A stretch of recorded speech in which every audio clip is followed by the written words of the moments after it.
Aloha, what is up, ladies and gentlemen? I am the one and only Tiana here, and I'm from the likes of the Maxi Toys videos. So, we figure we might able to do something that's completely different in terms of the forms of our, well, let's just say our video game collection videos. Because originally, that Some Toys Else was supposed to be able to do the updated versions of let's just say the Wii U game collection video or PlayStation 2 game collection video or PSP and stuff like that. But we figure Miles able to hold up for a moment because what I'm going to do for this points today is the fact that we're going to be discussing about my video game controller collection. So because of that though, or to be more specifically, my video game collection controllers. So because of this though, since we've already done the consoles, games, and all that stuff, but we haven't exactly tackled through the controllers yet, because I know for the fact that most YouTubers already done this, but roughly speaking, they've only got like quite a few controllers. So, that being said though, let's just get this thing to it in terms of the forms of our game controllers that we've actually gotten throughout the years. So, without further ado, let's get to it with the forms of our video game collection controllers that we've got. So to begin with, let's get started with this very uniquest controller for its time. And that is the NES controller, which to be more specifically, as you can see on screen, this is based off from the NES Classic Mini.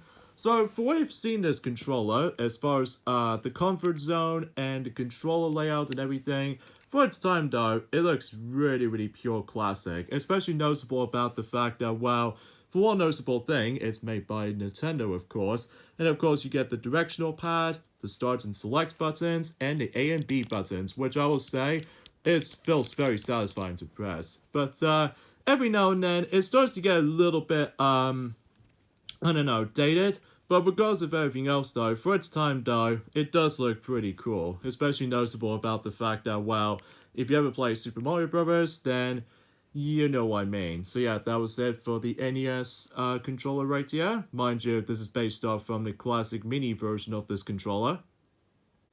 Up next, in terms of our controllers that we've got, is the Super Nintendo Entertainment System controller. Now, as you can tell, that we actually got two of these. Well, one of them is actually we are using this at the moment, and one just to keep this sealed, just in case if my controller's busted, and thus, as you see, it's still sealed in here. So yeah, with the Super Nintendo controller, in this case the SNES controller, it looks so comfortable to hold. Especially noticeable, this is I will say, in terms of the aesthetics with this controller, it feels much more nicer than the first counterpart. So because of this though, yeah, you still have the directional pad and you still have the start and select buttons. And now we have the forms of, well, in addition to having ourselves the A and B buttons, as you can see, now in multicolored, but also we have the additional of the X and Y buttons and the bumper buttons, L and R buttons to be more specific. So yeah, that's actually pretty cool though, especially noticeable about the fact that it's almost like a bone-shaped controller, but honestly I don't mind about this too much. So yeah, that was the Super Nintendo controller.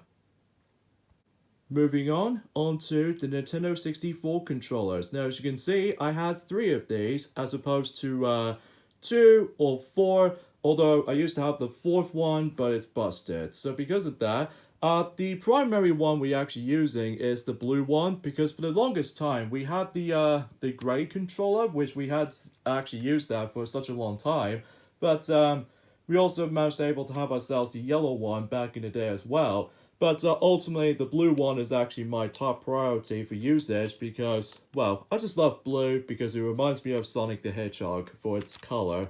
So yeah, that's why I've decided able to choose the blue color for my primary controller. So yeah, for this controller, despite it's a bit odd design, but apart from those side things though, it's actually pretty comfortable to hold until you're able to realize that for certain games you have to hold the controller like this along with the right hand onto that right grip. Although in certain other games like Kirby 64 The Crystal Shards, you have to be able to hold like this because directional pad comes into play. So speaking of controllers though, it does have the pretty cool, while despite it's a bit plasticky and rough around the edges for certain games, ranging from Mario Party 1, But apart from those side of things though, we have the analog stick, or the control stick if you want to call it. And then you still have the directional pad, and also the start button is actually in the center, the absence of the select button, blue and B, A blue button and then B green button, so yeah, it seems kind of cool. And the C buttons, which is usually it's like up, left, and right, and down. And you do have the L and R buttons at the top, and at the back, you're able to see there's a Z button that is well hidden if you decide to figure this out. So yeah, that was it for the N64 controller, or Nintendo 64 controller. Pretty cool though, but it might be pretty odd at first glance, but at least it's something, I suppose. And just a quick reminder that this particular controller does able to actually access to a few accessories, ranging from the controller pack for its memory pack on certain other games, and the rumble pack that you can able to fill the actual controller rumble in certain other games, like Riot Wars, aka Star Fox 64, for those of you who lived in America. Next up we have is the Nintendo GameCube controller. Now as you can see, we had 5 of those things. Well, usually 4 normal ones, including the 5th one right there, which I'll explain now in a second. So with the GameCube controller, I will say this is the best ever controller I've ever actually get grips with. Especially with all that comfortable grips, and even especially noticeable with how easiest to use and all the other stuff. Now as you can see, I got the platinum silver version, which I usually had this for such a long time, and then later on I've managed to draw myself not only 2 black ones, but also the very special Super Smash Bros. For the Wii U addition to this controller, which I rarely use because, well, ultimately speaking, I just managed to be able to use this the whole time. But there's also, as you can see on screen, the Wavebird version of this controller, which actually functions as wireless, which it does require batteries, by the way, which I will say, that is a pretty cool controller to have as well. Despite it's a bit expensive now, most notably because of how the fact that the pricing on this controller gets a bit overly pricey and stuff like that. So yeah, that's this for the connection's sake. So yeah, when it comes to the actual button layouts and everything, you do have the still standard directional pad here, and the control stick that now actually has an octagonal pivot point, as you can see, to make certain games really easy to able to get yourselves your accurate position and stuff like that. Most notably Super Monkey Ball 1 and Super Monkey Ball 2. And also you got the start button, very similar to other controllers. And also we have the C stick and the A, B, X, and Y buttons. And also you get yourselves the L and R buttons, which sometimes can be like digital or analog, which it could be depends on certain things. And now the Z button is up there. So yeah, a pretty cool controller to have. At least specifically if you're trying to play certain games like Super Smash Bros., which that was definitely the best recommendation for able to play Super Smash Bros. Games with this kind of controller, even with the most recent installment, Super Smash Bros. Ultimate. Before we move on to the next system when it comes to those controllers, here's another one of those GameCube controllers where I've managed to get, and that is the DK Bongos, which the only game I've got with this is obviously with Donkey Kong Jungle Beat, if you guys want to check it out. So because of that, yeah, this controller, despite it's a bit weird, but apart from that, it's actually kind of nice, especially noticeable that it feels like you're actually playing with the actual, the drum bongos in the certain countries, like, I don't know, Africans and stuff like that. But regardless of everything else though, it gets like a left bongo and the right bongo, and in the center, I don't know if you can see it, but it does have a start button, and also there's a clap sensor. So yeah, pretty cool though. And also you can able to actually get the connectors into there, so no idea why I've managed to bring this up. So yeah, that was pretty much about it for the DK bongos. There's also another GameCube controller, but to be more specifically only for one game. That's what appears to be Dancing Stage Mario Mix, aka Dance Dance Revolution Mario Mix. In this case, we have a Dance Mat controller, which, I don't know if you can see it, but if you somehow manage to able to uncurl this up, well, basically, you're able to get a full dance mats. I think this is the version 2 version, and then there's also the version 1 version, which basically you can place your feet into your corresponding arrows on the specific dance sequences, and on top of that, the Z button and start button and the A and B button. So that's pretty much as far as I'm concerned about it. Plus, I really love this particular silhouette of Mario's pose, especially when he's decided to dance. Although, I rarely use that, if only it only works in downstairs as opposed to upstairs. So, yeah, I thought it was worth noting for. So, yeah, that was pretty much every single of those GameCube controllers as far as this is concerned. Moving on to the Nintendo Wii system, which does have quite a few variety when it comes to controllers for the Wii, such as, for instance, the Wii Remotes. Now, as you can tell, I actually got 5 of these.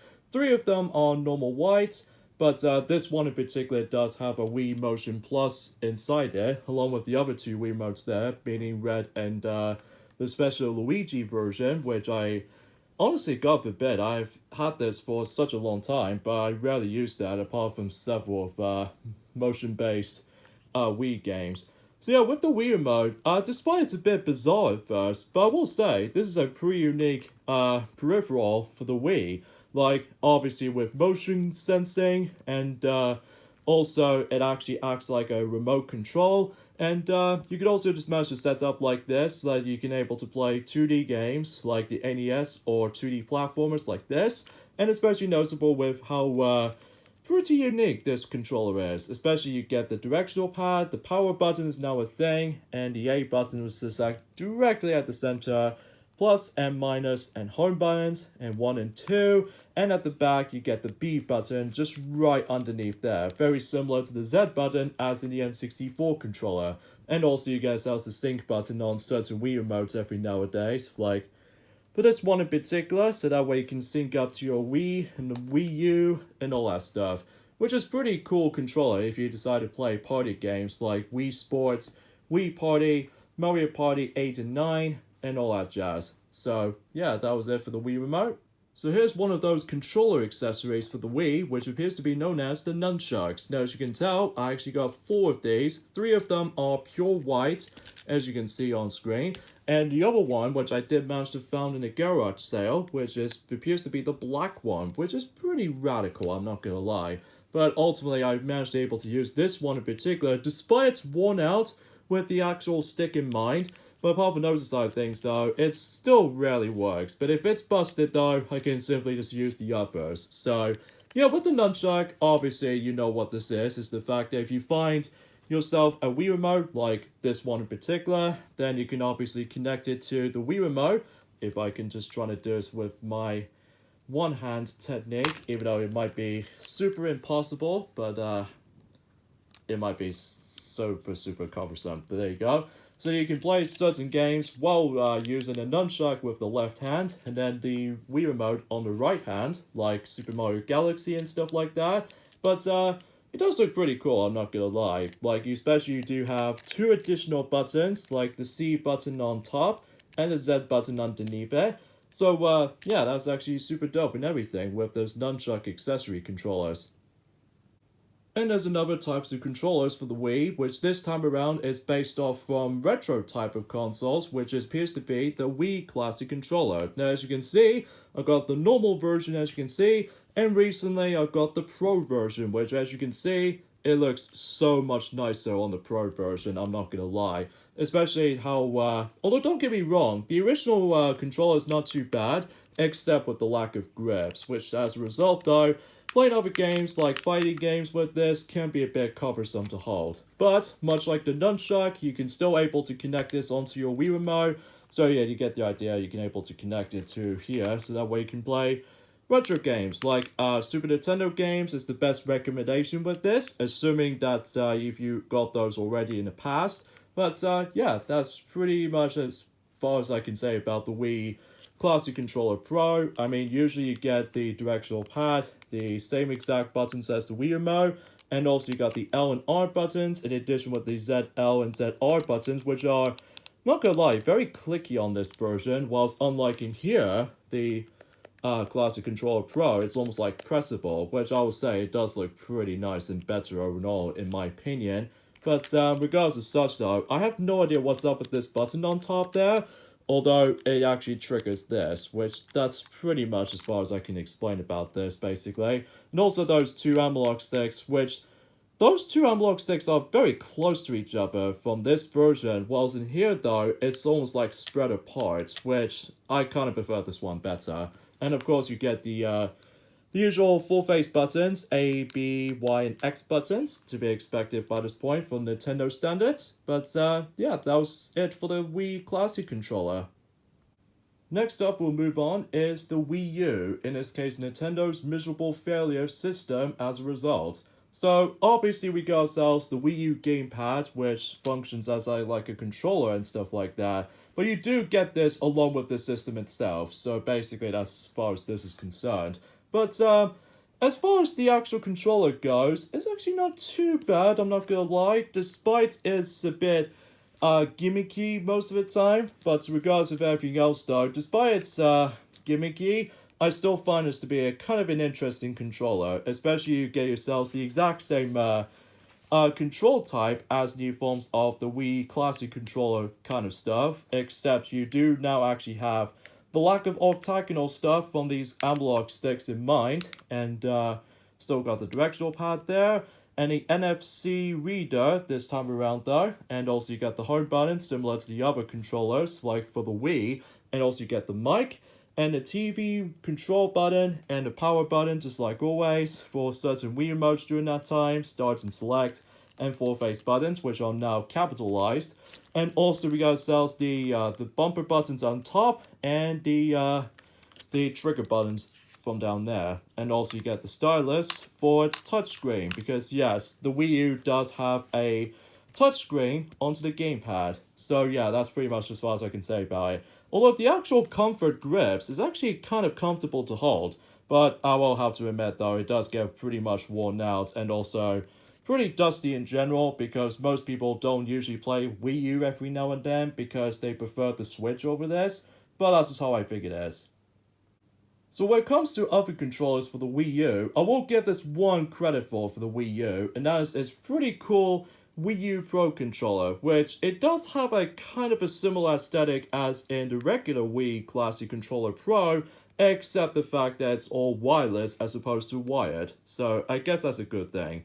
And also it lasts way longer for its battery life, unlike its pretty much terrible Wii U gamepad's battery life, because it just managed to run out tremendously. But apart from those side of things though, yeah, this is a pretty cool controller, I'm not gonna lie. Despite it's still pretty hard to find right now, much like the Wii Classic Controller Pro. But apart from those side of things though, it does look pretty nice. Like, you still have two analog sticks between that and that, despite they're pretty much spread out and kind of awkward, honestly. And thus you get the directional pad as always, four-face buttons, power button, start and select and home buttons, and of course the shoulder buttons on top, and the ZL and ZR buttons on top. So yeah, that's pretty much about it for this controller. End of story. So up next here will be a pretty cool controller in terms of Nintendo-based controllers, and that is the Nintendo Switch Joycons, for not just for those two, but also I've got a whole bunch of them, as you can see right here. Why? Because I'm worried about the Joy-Con drifting problem, but that's just how it is. So yeah, with the joystick, the Nintendo Switch Joy-Con controllers, it's actually pretty cool, but also kind of feels a bit uncomfortable to hold at first. But what's unique about this is that you can able to actually use those controllers, as in, not only you can able to actually put those into your, the Joy-Con controller grip, as you can see on screen, and also you can able to actually use those controllers in a few different styles, like either Joy-Cons itself by utilizing not only for its motion controls like the Wii, and also to the platforming plane, like you're able to actually hold it like this and stuff like that, like you can able to play on tabletop mode and whatever. But also it comes with those Joy-Con straps, so that way you can able to actually have an easier time playing with the Joy-Con itself. So I guess that's pretty much as far as I can summarize. the forms of those pretty nifty Joy-Cons, which I'll say it does look pretty cool, I gotta say. Even though the only downside is that, like I said, is the fact that not only because it might be uncomfortable to hold at first glance, but also that the Joy-Con drifting with this analog sticks. God, I can't bear watching no particular Joy-Con drifting sometimes, you know?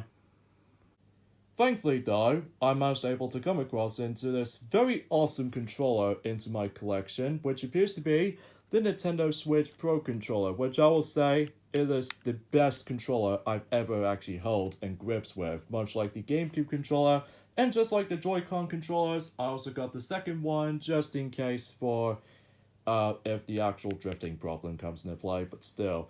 But one thing I really loved about this is that much like the Wii U Pro controller, is that the comfortableness on this thing is so good.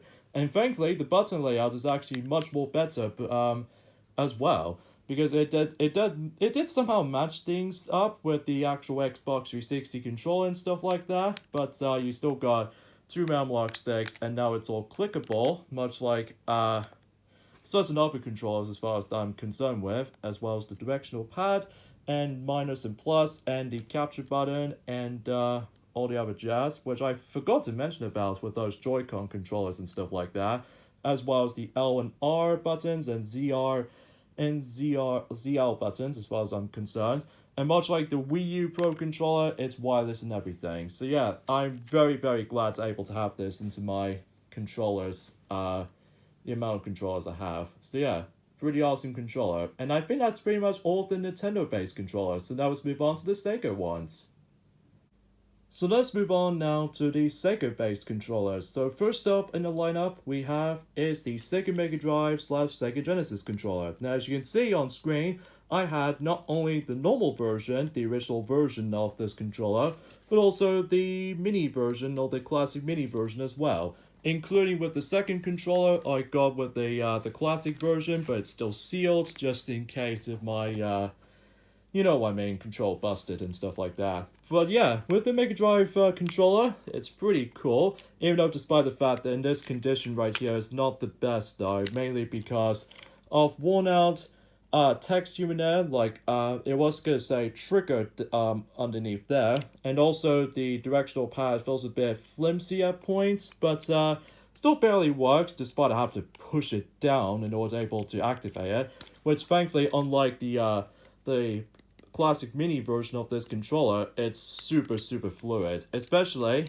that this is all still new and everything back in the day in 2019, and yeah, pretty cool controller to hold, especially noticeable. It's almost like a retro vibe to it. So yeah, you got the directional pad here, and of course you get the A, B, and C buttons, which is interesting, and the start button too. Which I think the difference is between these kinds of controllers is that with the different start buttons, they do have, let's just say, the red button and the blue start button, which is only exclusive in Japan owners. So I think I can pretty much summarize the differences there, but that's as far as I can think about it. Next up we have is the Sega Master System controller, which aesthetically speaking, it looks very similar to the Nintendo Entertainment System controller, minus there's no start and select buttons, unlike the Nintendo's counterpart. So instead, you're able to get the directional pad or control pad, as what's named on the label, and the 1 button, which is very strange, and also the 2 button, which that was before when the Wii Remote was a thing. So, for we've hold this controller, it's actually not too bad. Although, similar to the NES controller though, it does manage able to get your cramped a little bit, I don't know, the lack of grips or something like that, although it might be hard to explain, but for its time though, especially back in the day, it still looks pretty cool, despite the lack of start and select buttons, because obviously the Sega Master System does manage to able to offer us a pause button, which makes it pretty obvious for the console itself, but at least it's pretty cool though. Now we move on to the Sega Saturn controllers. I think there's only 2 of them I've got out of so many of those controllers for the Sega Saturn that usually came out. So first up we have is the actual controller itself. Now as you can see, this is based off from the second model because, to be honest, I do prefer the second model over the first model because, well, from the look of it anyway, it looks very recognizable, especially if you guys ever owned the Mega Drive / Sega Genesis controller. It feels very similar for that respect. To be more specifically with the 6-button controller, because, well, pretty obvious that you got the directional pad here, start buttons now in its center, and of course you still have the A, B, and C buttons, but now you have Z, Y, and X buttons, which from additional buttons for certain games does look pretty cool. And also to me it still looks comfortable to hold, but and also you got this very clickable triggers on top here, which unlike its very unique controller, which I'll show you in a moment, but yeah, pretty cool controller. But I still prefer, I really prefer this model, like I said, over the first model in my opinion. Now here's a very unique controller for the Sega Saturn, which appears to be the Sega Saturn 3D controller, because the reason why I say it, because in addition to having ourselves the exact same buttons as the other controllers for the Sega Saturn, but also you get yourselves the analog stick, which from the look of it, looks very odd, but apart from that, looks pretty cool to use, especially if you play 3D games like Sonic R, as well as Sonic 3D Flicky's Island, and most notably, Nights into Dreams. So, and also there's a switch there, which actually represents you change between D-pad mode or the analog mode. So yeah, that's actually super dope and everything. And also you get the triggers in the back, right here, and yeah, they're very similar to other controllers every now and then, including the Sega Dreamcast as well, which we'll show that off in a moment. But yeah, very glad to have this, especially that every once in a while it gets really damn pricey these days, especially because, well, most Sega Saturn owners might able to notice that unfortunately the Sega Saturn has been flopped, so kind of unfortunate, but regardless of such though, really cool controller, and especially uniquest one as well. Speaking of unique controller types, now we're on to the last Sega controller based controller. And this time, we have the Sega Dreamcast, and as you can see, I got 3 of these, just in case if multiplayer sakes or something like that. But regardless of such, yeah, this controller, I'm not gonna lie, it's pretty underrated. Although sure, it does have some slight issues, speak more specifically with the wire cord, which is actually underneath as opposed to on top, which I honestly have no idea why they're going for that decision. And also, I really love the aesthetics with this controller. Sure, it's a bit bizarre at first, but at least I really love the aesthetics about this. Especially that it gets like, the analog stick, very similar to the Sega Saturn 3D controller. And the directional pad feels a bit mushy right here.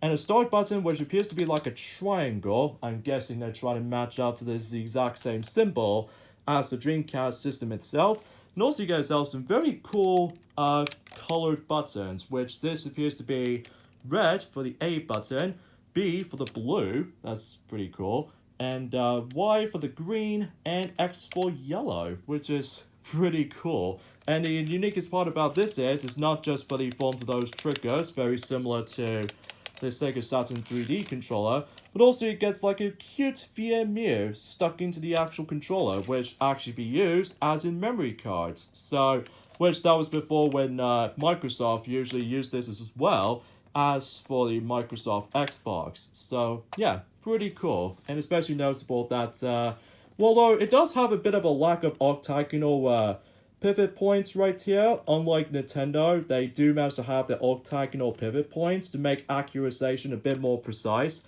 So, apart from those side things though, to me, this controller feels very underrated. And yeah, that's pretty much it for all the Sega-based controllers. And now let's move on to the Sony ones.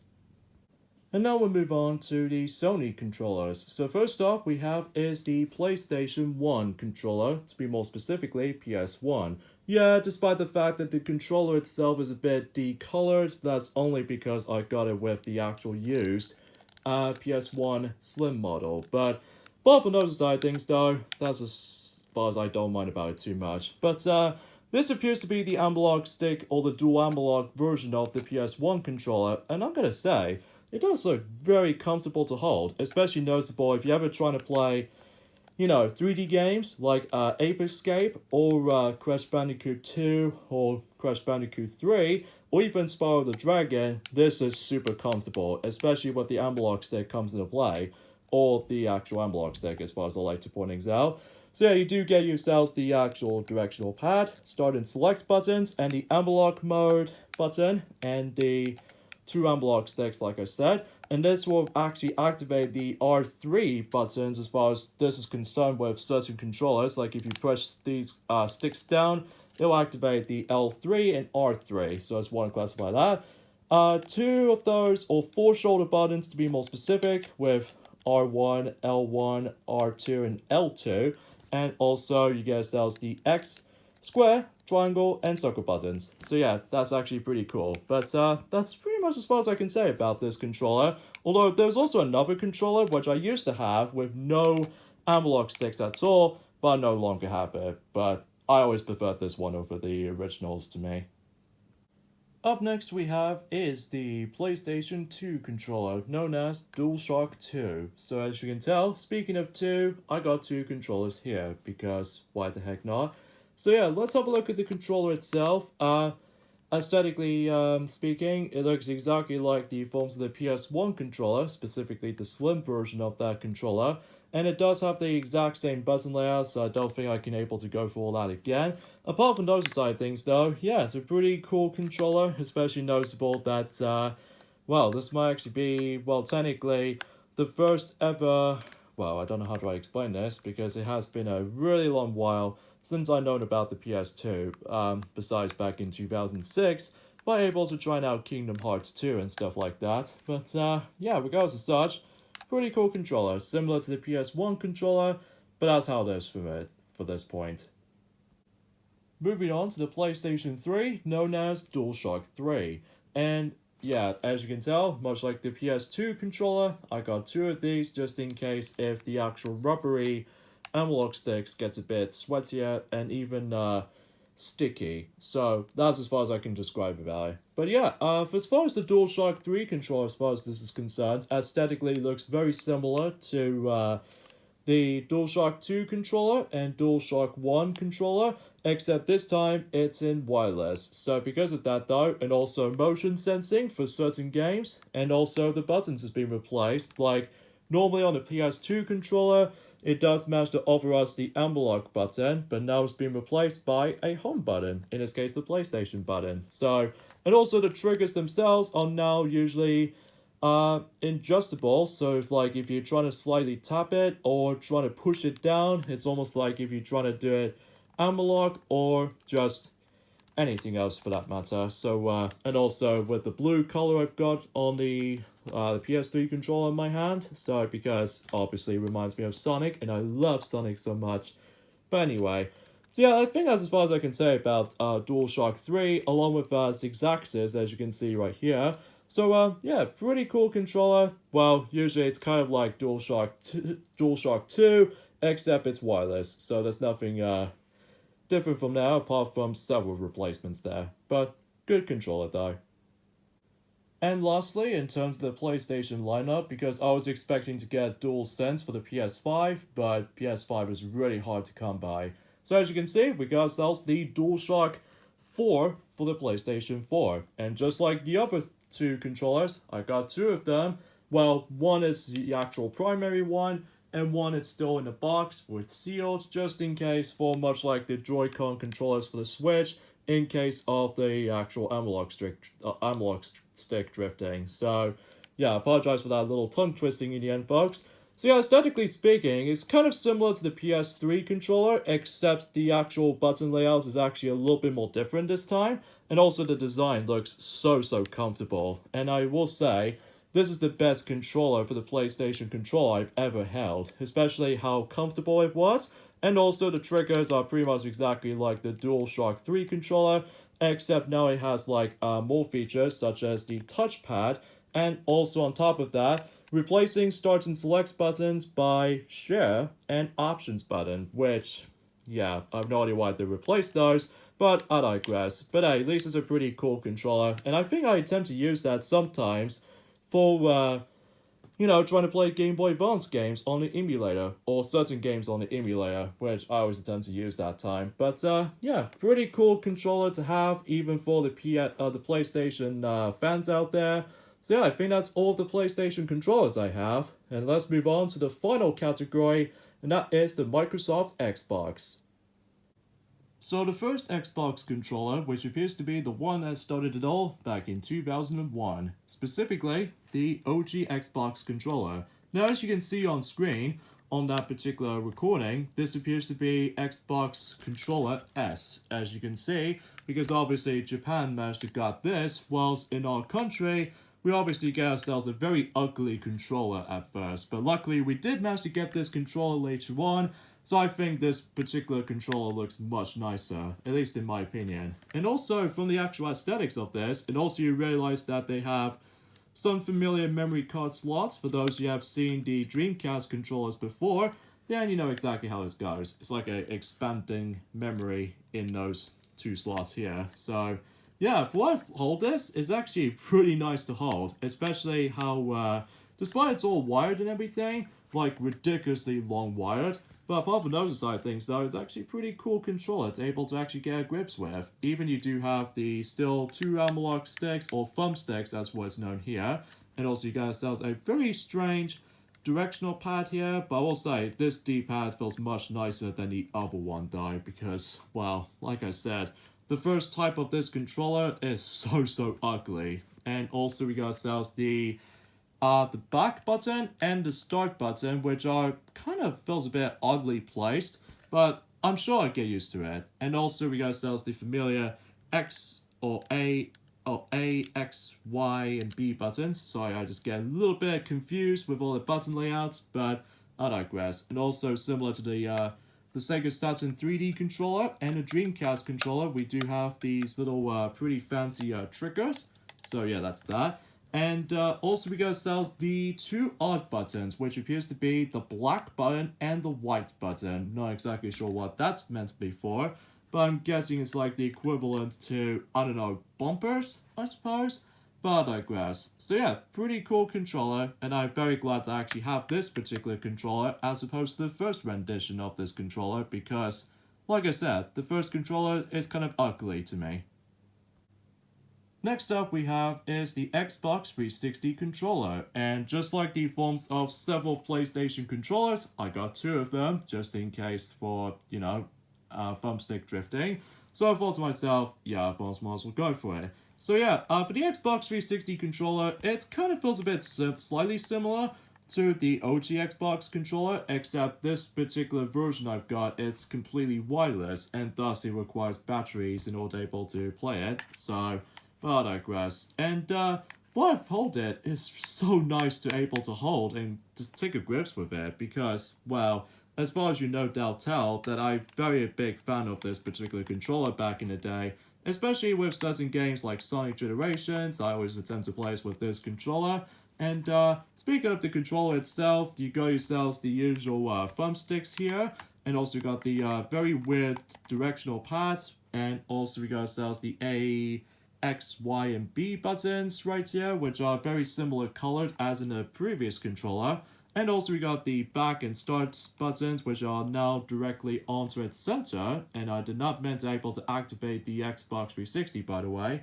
So, and finally we got ourselves the actual the Xbox guide button, which if you turn that on while the console is on, then basically that is the fact that you were able to trigger the console itself. So yeah, that's pretty cool. And also I got the Halo 3 ODS edition. So basically it gets like a different Xbox guide button, as you can tell, like no reflection or anything. So yeah, that was it for the Xbox 360 controller. Pretty cool and awesome. And now we come to the final controller for the Microsoft Xbox department, and also the final controller I have for this entire collection, which appears to be the Xbox One S controller, because, well, I just thought to myself I'll call it that. So yeah, aesthetically for this particular controller, it looks kind of similar to the ones and how it does on the Xbox 360 controller, but the noticeable differences this time is the fact that with the button layouts, it's actually got a little bit more slightly altered slightly. So because of that, Still get yourselves the thumbsticks, and it is still comfortable to hold, I'm not gonna lie. Despite it does have some glaring issues with this controller, which I thought to myself I was expecting to be able to also try to get the Xbox Series X controller, which thankfully it does have compatibility with the Xbox One, but I can't afford to get one just yet, until God knows when. So you get yourselves the thumbsticks here, and the directional pad feels way more clickable. And also you still got the A, X, Y, and B buttons, which they are now in colored alphabetical letters, as opposed to this entire buttons is now in pure black. Not exactly sure why they'd go for that decision. And also we got ourselves the triggers, which I'm honestly not a big fan of, but it knows what it is. And the bumpers still looks clickable. And much like the Xbox 360 controller, it's all wireless and everything. So once again, the batteries does require it. So, and also you guys, these buttons is now being replaced within the back and start button. So I'm guessing it's like capture gallery button, or the I don't know what you call this, like a menu button. And of course the guide button is actually over there, which I will say, I'm actually very glad to be able to have the S version of this controller, because I will say, aesthetically speaking, it does look pretty cool, especially noticeable that it's been compatible with Bluetooth, so I'm very glad that was the case. So yeah, that was it for the Xbox One S controller, so I'll just place that onto the side. And there you go, folks, that pretty much wraps it up for our video game collection controllers. And whew, I'm actually getting pretty sweaty at this rate. Especially noticeable about the fact that, well, it does take me a lot of hours to be able to do this entire setup. Like, literally just about a few also minutes to do this the setup and everything.